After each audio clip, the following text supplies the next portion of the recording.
하나님 말씀 신약성경 히브리서 1장 1절과 2절만 우리 함께 읽겠습니다. 시작. 옛적에 선지자들을 통하여 여러 부분과 여러 모양으로 우리 조상들에게 말씀하신 하나님이 이 모든 마지막 날에는 아들을 통하여 우리에게 말씀하셨으니 이 아들을 만유의 상속자로 세우시고 또 그로 말미암아 모든 세계를 지으셨느니라. 아멘. 한 번 더 기도합니다. 하나님 아버지는 말씀을 통해서 죄인이 구원받게 하십니다. 아버지 하나님은 말씀을 통해서 구원받은 자를 하나님 나라의 유업을 이을 자로 알게 하시고 깨닫게 하십니다. 오늘 이 아침에도 하나님께서 말씀을 통해서 그 일을 하실 줄로 믿습니다. 아버지 하나님, 이 말씀을 종에게 주셨고 종이 받은 이 말씀을 오늘 이 아침에 당신이 부르신 영혼들에게 전하오니 아버지 하나님, 능력으로 이들에게 역사하여 주시옵소서. 감사합니다. 예수님 이름으로 기도합니다. 아멘. 우리는 하나님을 믿습니다. 그렇죠? 하나님이 계시다는 사실을 믿고 또 하나님이 우리를 사랑하신다는 사실을 우리는 또 믿습니다. 그러나 우리는 또 끊임없이 하나님이 정말 계신지, 하나님이 정말 나를 사랑하시는지에 대해서 문득 고개를 갸우뚱거릴 때가 있는 것도 사실입니다. 정말 하나님은 계실까? 그리고 하나님이 나를 정말 사랑하실까? 하나님이 나에 대해서 관심이 있으실까? 그런 부분에 대해서 끊임없이 때때로 의문을 갖기도 합니다. 그렇지만은 하나님이 영이시기 때문에 하나님을 만질 수 있는 것도 아니고 하나님과 앉아서 다소곳이 대화할 수 있는 것도 아니고 하나님에게 직접적으로 어떻게 물을 수 있는 방법도 딱히 없기 때문에 우리는 그런 의문이 일어날 때 사실 좀 답답합니다. 그래서 사람들은 나름대로 교인들은 하나님이 살아계신 증거를 찾습니다. 그리고 하나님이 나를 정말 사랑하시는지에 대한 증거를 확인하려고 그래요. 그 좋은 방법을 목사를 통해서 듣지요. 그것은 기도라고. 그래서 성도들은 기도합니다. 하나님, 정말 당신이 살아계시다면 나에게 살아계신 증거를 좀 보여주십시오. 그리고 하나님이 정말 저를 사랑하신다면 도대체 제가 뭘 보고 하나님이 저를 사랑하시는지를 분명히 알 수 있도록 저에게 좀 말씀해 주십시오. 보여주십시오. 라고 하나님께 기도합니다. 그래서 하나님이 살아계시고 나를 사랑하는 증거를 보여달라고 때때로 병이 걸렸을 때 병을 낫게 해주시면 내가 믿겠습니다. 자식이 시험 칠 때는 자식이 좋은 성적으로 합격하면은 하나님이 계시고 나를 사랑하신 줄로 믿겠습니다. 이번에 하는 사업 하나님께서 도와주시면 하나님이 정말 살아계시고 나 사랑하시는 줄 믿겠습니다. 이런 식으로 하나님께 기도하지요. 저도 그랬습니다. 저는요, 하나님이 살아계신 것 한 번만 보여달라고 금식을 수도 없이 했습니다. 어떨 때는 사흘을 하고, 여러분 곡기를 끊고 사흘 동안 하나님 보여달라고 울며 나아가는 젊은이를 생각해 보세요. 산에 올라가서 일주일을 금식하고, 어떨 때는 보름씩을 금식하면서 곡기를 완전히 끊고 하나님 제발 나로 하여금 확실하게 하나님 믿을 수 있도록 하나님 제 기도에 응답해 주십시오. 라고 말하면서 하나님께로부터 하나님이 계신 것과 나를 사랑하는 증거를 좀 달라고 그렇게 울부짖었습니다. 어떨 때는 밤중에 잠을 자면서 이불을 뒤집어쓰고 혼자 베갯잇을 적시면서 눈물을 툭툭 흘리며 하나님 제발 오늘 밤에 꿈속에서라도 좋습니다. 이 귀에 이 눈에 직접 보이지 주실 수 없다면 그저 꿈속에서 오늘 밤에 이 기도를 들으시고 꿈속에서 한 번만 저희 앞에 나타내 주시든지 음성을 들려주시든지 꿈으로 나타내 주시든지 해 주십시오 하고 기도했습니다. 그런 적이 참 많았습니다. 그러다가 이런저런 응답을 받았습니다. 뜨겁게 기도하면 여러분 병도 낫습니다. 방언도 하고요. 때때로 환상도 보기도 합니다. 여러분 기도해 보십시오. 저처럼 하나님 앞에 온 힘을 다해서 진심으로 하나님 앞에 나아가서 하나님을 찾아보십시오. 하나님은 응답하십니다. 그렇게 해서 저는 여러 번 질병도 치료받아 봤고요. 이런저런 경제적인 기적도 경험해 봤고요. 이런저런 놀라운 체험을 갖게 돼서 저는 불구했던 사람입니다. 근데 기도해서 나았습니다. 그런데 여러분 기억하십시오. 이런 방식은 겨울에 언발에 오줌 누는 것과 비슷해요. 5, 6월에 타는 목줄기로 물 한 모금 넘기고 마는 것과 같습니다. 만족이 안 돼요. 해갈이 안 됩니다. 그때뿐이고 지나고 나면 다시 또 다른 증거를 요구해요.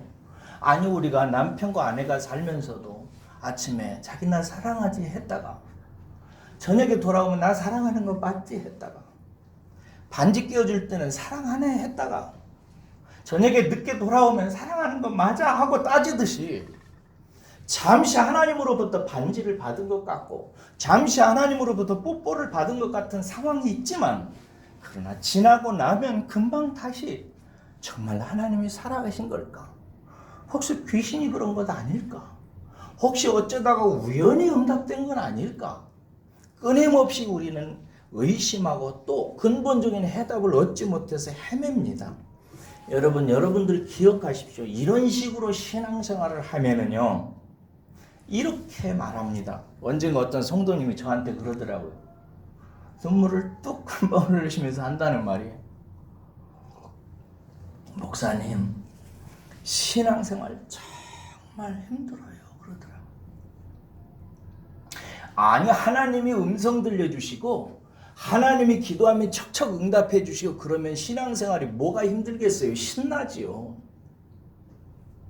근데 좀처럼 하나님 앞에 기도하고 하나님 앞에 구하는데도 하나님이 잠잠하시고 하나님이 계신 것도 나를 사랑하시는 것도 좀처럼 확신할 수 없으니까 억지로 신앙생활하기가 얼마나 힘들겠어요. 여러분 오늘 본문에서는 오늘 본문은요 정말 힘든 사람들에게 쓴 편지입니다. 이 사람들이 어떤 사람이라고 그랬어요? 지난 시간에 살펴봤듯이 로마라고 하는 곳에 이민을 가가지고 거기에서 유대 종교에 있던 사람이 기독교로 개종을 해서 살던 사람들의 이야기예요. 이게 이민을 가서 사는 것만 해도 먹고 사는 게 얼마나 어렵겠어요. 거기서 터잡고 자식 키우기가 얼마나 어렵겠어요. 그런데 이 로마로 이민한 유대인들은 원래 유대 종교를 믿고 있었는데 거기에서 예수 복음을 듣고 예수교로 개종을 했어요. 근데 문제는 로마라고 하는 나라가 예수교를 이단으로 사설로 오해해가지고 기독교를 쉼없이 비판하고 또 박해했습니다. 기독교는 이단 사설쯤으로 생각을 했어요. 그래서 걸핏하면 기독교를 박해했습니다. 이미 AD 49년에 클라우디오라고 하는 황제가 일어났는데 이 황제가 로마에서 기독교로 살고 있는 사람들을 굉장히 핍박했습니다. 상당수의 사람들이 죽었고요. 농토와 직장을 빼앗겼습니다. 감옥에 갇히게 됩니다. 그리고 나서 다시 여러분이 잘 아는 네로 황제가 AD 64년에 다시 핍박을 하기 위해서 이렇게 기다리는 상황과 같은 그런 때였어요. 그러니까 거기에서 기독교로 개종을 해서 신앙생활을 하는 사람들이 너무너무 힘들게 살아가는 시절이었어요. 그런데 또 하나 박해가 있었는데 그것은 뭐냐면 유대교로부터 그 전에 믿던 유대교로부터 끊임없이 회유와 협박이 들어오는 것입니다. 너희들이 이런 핍박을 받는 것은 너희들이 유대교 하나님을 버리고 이단 예수를 믿기 때문이야. 그러니까 하나님한테 저주를 받는 거야. 왜 예수를 믿어? 다시 모세의 율법으로 돌아와 라고 끊임없이 회유하는 것입니다. 이렇게 안팎으로 어려움 속에서 살아가는 로마에서 고난받고 있는 기독교인들에게 쓰여진 편지예요. 그런데 이런 고난받는 기독교인들에게 여러분 하나님께서 어떻게 해주셔야 될 것 같습니까? 여러분이 생각할 때. 여러분이 그 기독교인들이라면 하나님 앞에 여러분들이 원하는 게 무엇이겠어요? 뻔하지요. 하나님께서 하늘에 번개를 치시든지 벼락을 치시든지 해가면서 클라우디오 황제 같은 사람들 그냥 죽여버리고 로마 권력 붕괴시켜버리고 아니면 우리들에게 무슨 군대를 주셔서 그들을 쳐 없앨 수 있게 해주시든지 무슨 하나님이 천지 만물을 지으신 분이니까 하나님이 못하실 게 뭐가 있겠어요.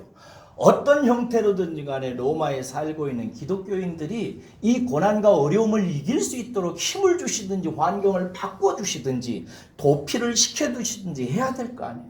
그런 것들을 통해서 하나님께서 말씀해 주시기를 그들이 얼마나 고대했겠습니까, 여러분? 결국 그들이 간절히 바랬던 것은 환경과 상황을 변화시키므로 말미암아 내 여호와가 살아계시다. 나 여호와가 살아있고 너희들을 여전히 사랑하고 있다. 너희들은 내 백성이다 라고 그들이 확장할 수 있도록 그들의 환경을 통해서 하나님께서 말씀해 주시기를 그들이 얼마나 기다렸겠어요. 그들은 옛날에 하나님께서 이스라엘을 애굽에서 구출해 내실 때 홍해를 건넜던 사건을 다 합니다. 홍해를 하나님께서 갈라주셨고 그 홍해를 건넜어요. 그리고 광야에서는 낮에는 구름기둥으로 밤에는 불기둥으로 그들을 보호하셨습니다. 그리고 먹을 것이 없을 때는 메추라기로 만나로 그들을 먹이셨어요. 40년 동안에 그렇게 기적을 먹고 기적을 입으면서 살았어요. 그 하나님을 믿는 이들이 하나님께서 이런 모양으로 저런 모양으로 그들에게 말씀해 주시기를 얼마나 기대했겠습니까? 또 어떨 때는 과거에 선지자를 보내시기도 하셨고 또 어떤 때는 사사와 같은 힘 있는 자이언트를 보내셔가지고 그들을 외적으로부터 구출해내기도 하셨어요. 그러니 이 하나님을 믿는 그 당시에 기독교인들이 얼마나 하나님께서 그렇게 환경으로 역사하셔서 말씀하시기를 기다렸겠어요. 그런데요, 오늘 본문 말씀에 보면 이렇게 말합니다. 우리 1절과 2절을 읽겠습니다. 1절과 2절입니다. 시작. 옛적에 선지자들을 통하여 여러 부분과 여러 모양으로 우리 조상들에게 말씀하신 하나님이 이 모든 마지막 날에는 아들을 통하여 우리에게 말씀하셨으니. 자, 됐습니다. 자, 이제 제가 드리는 이 말씀을 정말 주목해 들으십시오. 고난 중에서 오매불망 하나님의 말씀을 기다리는 기독교인들에게 히브리서 저자는 아주 중요한 진리를 전달합니다. 지금까지 하나님께서는 이런 모양 저런 모양으로 말씀하셨다. 옛적에 홍해를 갈르심으로 그들의 구원자임을 말씀하셨고 그들에게 메추라기와 만나를 먹이셔서 그들에게 생명을 주시는 분이라는 사실을 말씀하셨고 사사들을 보내서 적들을 물리침으로 인해서 하나님이 너희들을 구원하시는 구원자라는 사실을 그렇게 말씀하셨다. 이런 모양 저런 모양 선지자들을 통해서 지금까지는 그렇게 말했다는 거예요. 그러나 이제 하나님이 이 모든 마지막 날에는 아들을 통하여 말씀하신다라고 얘기해요. 뭘 통해요? 아들을 통해서. 그전에는 바다를 가르고 장수를 보내서 적을 물리치고 하늘의 만나와 메추라기를 내려서 그들에게 먹이고 온갖 기적과 이적을 통해서 말씀하신 그 하나님, 선지자들을 통해서 말씀하시고 사자들을 통해서 말씀하신 그 하나님이 이 모든 마지막 날에는 아들을 통해서 말씀하셨다라고 얘기하는 거예요. 여기서 이 마지막 날이라고 하는 뜻은 뭐냐면 이제 세상이 끝났다 이런 뜻이 아니라 학자들은 이렇게 얘기해요. 예수님이 베들레헴에 태어나신 그때부터 십자가를 지고 돌아가셨다가 하늘로 지금 올라가셨잖아요. 올라가셨다가 다시 마지막 날에 예수님께서 재림하신 그때까지, 그러니까 처음 예수님이 오신 때부터 이제 마지막으로 다시 세상을 심판하시기 위해서 오실 그때까지를 말세 마지막 날이라고 이렇게 얘기해요. 그러니까 그 전에 여러 모양으로 선지자들을 통해서 이런 모양 저런 모양으로 말씀하셨던 하나님께서 예수님이 태어나신 그 순간부터 예수님이 다시 오실 그때까지 이때도 하나님이 말씀하시는데 말씀하시는 방법이 다르다 이거예요. 그전에는 다른 모양으로 말씀하셨는데 이제 누구를 통해서 말씀하신다고요? 예수를 통해서 말씀하신다는 거예요.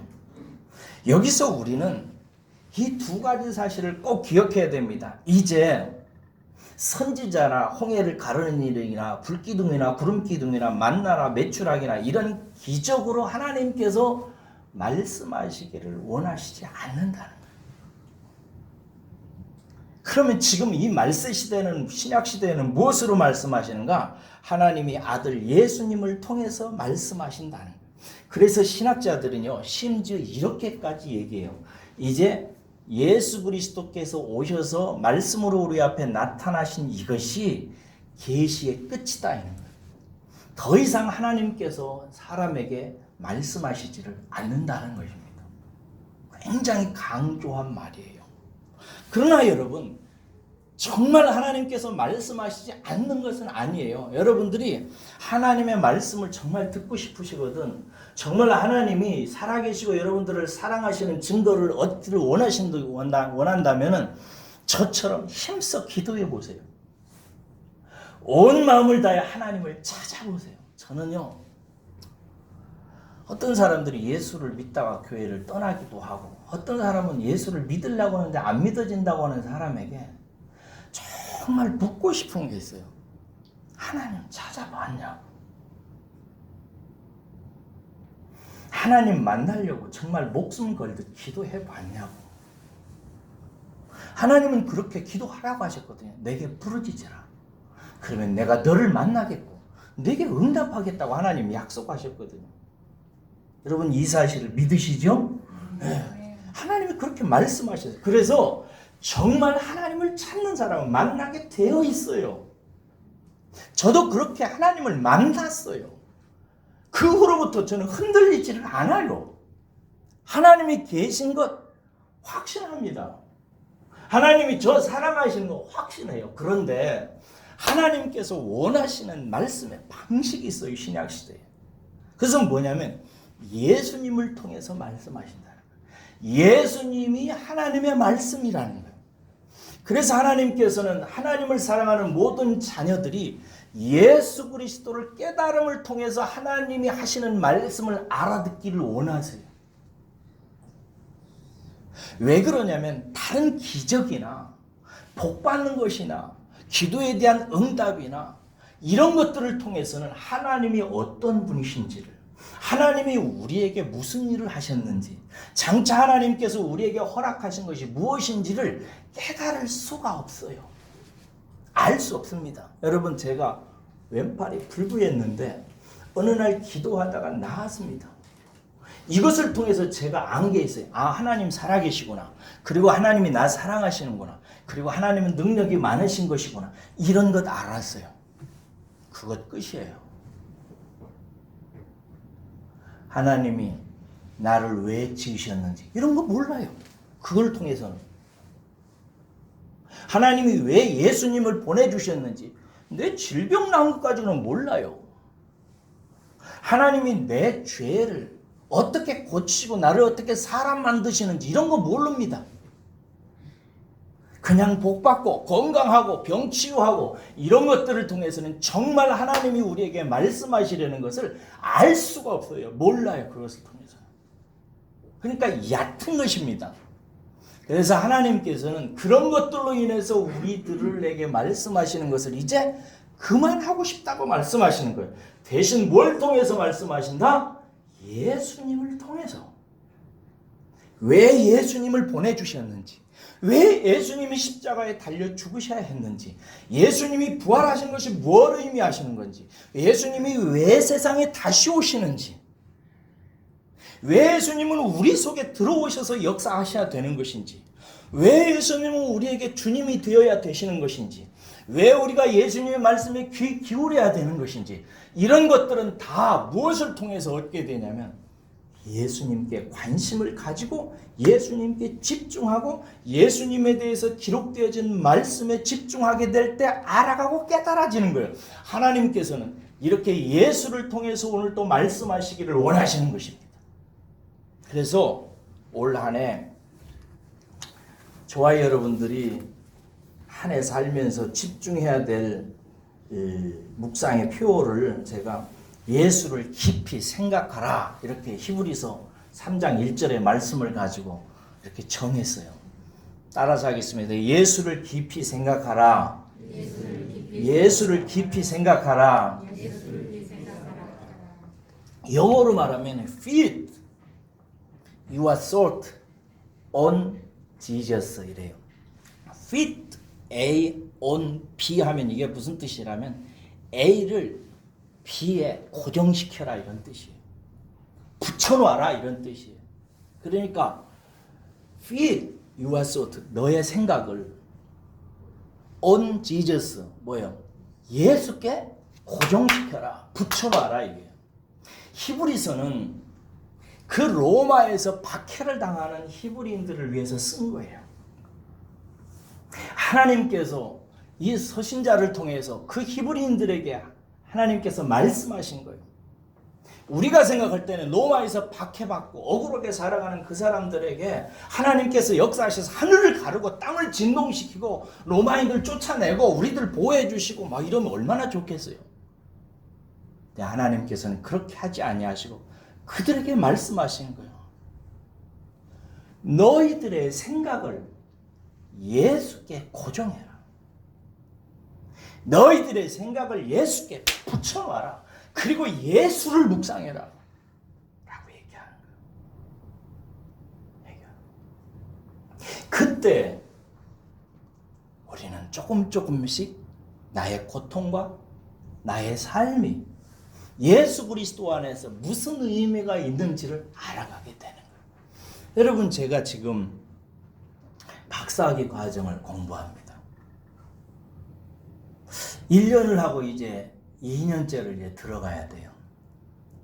이제 등록을 또 이제 해야 되는데, 제가 이 박사 과정을 하면서 감사하죠. 하나님께서 이런 공부를 하게 해주셨으니까. 제가 이 박사 과정을 하게 해달라고 하나님께요 3년 반을 기도했어요.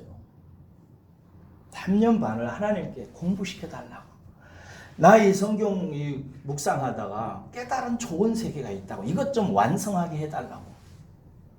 그래서 책 한 권 내는 것이 제 인생의 꿈이라고 3년 반을 기도했더니 하나님께서 응답하셨어요.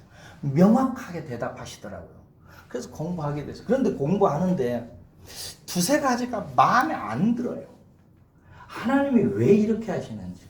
첫째, 왜 이제야 공부시키는 거예요? 하는 마음이 자꾸 들어요. 왜냐면 제 나이가 몇 살이냐면요, 올해 이제 60입니다. 아, 놀라시지도 않나요? 60이에요. 머리가 제가 완전 백발입니다. 염색을 해가지고 지금 이렇게 까만 거예요. 노인이에요.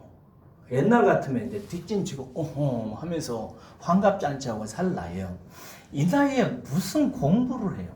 제가 같이 공부하는 사람들이 다 30대입니다. 그 중에 제가 깨가지고 노인네가 공부한다고 이러는 거예요. 그러니까 얼마나 어렵겠어요. 힘들죠. 하나님께 물어지는 거예요. 자연스럽게. 아니, 왜 그동안 공부를 안 시켜주다가 이 나이 돼서야 왜 응답하십니까? 두 번째, 이 공부를 하는데 매 학기마다 한 500만 원 등록비가 들어요. 1년에 1000만 원 정도 들어갑니다. 900에서. 근데 이 공부를 하는데 우리 집에서 제 가정에서 단 1원도 쓰고 있지 않습니다. 다 다른 분들의 피눈물 나는 도움과 기부와 헌신으로 하고 있습니다. 너무너무 감사한 거죠. 근데 그분들이 뭐 살만해서 그러겠습니까? 어렵게 하면서도 목사님 사랑하고 하나님 사랑하는 마음으로 공부하신다니까 뒷바라지 해주시는 거죠. 너무 감사하죠. 그분들에게 너무너무 미안해요. 저는. 그래서 기도를 많이 합니다. 그분들을 위해서. 근데 제 생각에는 그런 거예요. 아니 그럴 필요가 뭐가 있겠어요. 구약시대에 매출하게 떨어뜨리지 돈다발 한번 떨어뜨려 주시지. 아니면 교회를 팍팍 성장시켜줘가지고 헌금이 많이 나와서 우리 교회 자체적인 장학금으로 공부하게 해주시든지. 왜 이렇게 어쩔 때는 구차하다는 생각도 들어요. 왜 이렇게 하시는지. 왜 그럴까요? 만약에 여러분 내 인생이 내 인생만을 위한 것이라면 하나님께서 이렇게 하실 필요가 없어요. 그런데 내 인생이 무엇을 위한 것이냐면 예수 그리스도의 나라를 위해서 내가 태어난 거예요. 오늘 본문 말씀 보면은 2절 보세요. 2절 보면은 2절 중반절부터 보세요. 또 그로 말미암아 모든 세계를 지으셨느니라 이렇게 돼 있어요. 그 앞에 볼까요? 그 앞에 보면 이 아들을 만유의 상속자로 세우시고 또 그로 말미암아 모든 세계를 지으셨느니라. 이게 무슨 말이냐면요. 하나님께서 천지 우주 만물을 지으셨는데 누구를 통해서 지었다고요? 아들 예수를 통해서 지었다고. 근데 왜 지었다고요? 그 나라를 하나님께 이 세상 나라를 잘 어떻게 완성하셔가지고 아들에게 갖게 하시려고 상속자로 지으셨다는 거예요. 그러니까 예수님이 이 모든 나라를 상속받게 되어 있어요. 그러니까 여러분 이 세상의 역사는 하나님께서 지으셔서 아들이 상속받는 나라로 완성되어져 가는 세상이에요. 우리가 생각할 때는 나 잘 먹고 잘 살고 배부르고 등 따시게 살아가기 위한 인생인 같이 보이지만 그렇지 않아요. 세상은 그렇게 하나님께서 지으셨고 아들에게 유업으로 주시기 위해서 지어진 거예요. 그래서 이 세상 모든 사람들은 특별히 저와 같은 목사들은 아들의 나라를 위해서 살도록 이 세상에 태어난 사람이에요. 저는 하나님께서 이 세상에 왜 태어나게 하셨냐면 하나님의 나라가 완성되어져서 아들이 그 나라를 상속받도록 하는데 내가 할 역할이 있기 때문에 태어난 거예요. 그래서 내 마음대로 되어지는 게 아니에요. 그리고 그 하나님 예수 그리스도의 나라는 은혜의 나라예요. 이 말이 중요해요. 무슨 나라라고요? 은혜의 나라. 하나님의 은혜가 역사하고 주어지는 나라예요. 그렇기 때문에 그 나라를 완성하는 모든 사람들은 하나님의 은혜로 사는 삶을 살게 되어 있어요. 그래서 제가 이 나이에 머리도 이제 늙고 읽어도 알지 못하는 이 나이에 이 공부를 하는 거예요. 그리고 나중에 이제 제가 예를 들어 박사학위를 받았다 합시다. 논문을 써가지고 그러면 제가 뭐라고 하겠어요? 하나님의 은혜라고 하는 거예요. 그래서 책을 하나 썼다고 합시다. 하나님께서 하셨다고 저는 말씀을 드리는 거예요. 여러분, 히브 로마에서 고난당하는 유대인들에게 선지자도 능력의 사사도 홍해의 기적도 없었습니다. 그들에게는 끝내 이런 일이 일어나지 않았어요. 그래서 그들은 고난을 많이 당했습니다. 그런데 여러분 놀라지 마세요. 이들이 나중에 로마라고 하는 나라를 정복해버립니다. 누가요? 바로 이 고난받는 사람들이. 로마라고 하는 나라가 나중에 이 고난받는 사람들에 의해서 기독교 국가로 바뀌어져 버려요. 하나님이 로마라고 하는 나라를 기독교 국가로 만드는데 누구를 쓰시냐면 이 핍박받고 있었던 유대인들을 쓰신 거예요. 그들이 그러면 로마를 정복하는데 하나님한테 칼을 받아서 정복했는가요? 뭐 핵무기를 받아가지고 정복했는가요? 아니에요. 복음으로. 예수 그리스도의 복음을 전해서 로마가 복음화가 되어져요. 그래서 그 당시에 온 나라가 하나님의 복음이 왕성하게 전파되어지는 나라가 됩니다. 사랑하는 여러분, 저와 여러분들이 교회 신앙생활 하면서 다 각자 마음에 원하고 꿈꾸는 것이 있어요. 그래서 그것을 얻고 받음으로 말미암아 하나님이 정말 살아계시고 나를 사랑하신다는 사실을 확인하고 싶어 하실 거예요. 그러나 기억하세요. 우리의 인생은 내가 내 생각과 내 뜻대로 펼치기 위해서 받은 인생이 아니에요. 예수 그리스도를 통해서 하나님의 은혜가 선포되는 하나님 나라가 완성되어지도록 하기 위해서 우리를 이 세상에 태어나게 하셨어요. 그래서 우리는 예수 그리스도를 통해서 완성되어지는 하나님의 나라가 이루어지는 과정을 지금 걸어가고 있어요. 어떤 사람은 이 과정에서 저처럼 이렇게 쓰임 받고요. 어떤 사람은 이주 집사님처럼 쓰임 받을 거예요. 그리고 나중에 그 나라가 되었을 때 하나님께서 그 예수 그리스도와 함께 하나님의 나라를 상속받게 해주세요. 예수님께서는 당신이 상속한 나라를 당신이 혼자 가시고 우리들 이용해 먹는 분이 아니라요. 당신이 상속받은 그 하나님의 나라를 우리로 하여금 함께 상속받도록 하기 위해서 우리를 부르셨어요. 그래서 베드로 사도는 뭐라고 하냐면 우리가 그 나라를 상속받기 때문에 또한 그와 함께 고난을 받는다고 얘기하고 있어요. 그래서 우리가 고난받는 이유를 알려면은 예수 그리스도에게 나아가야 되는 거예요.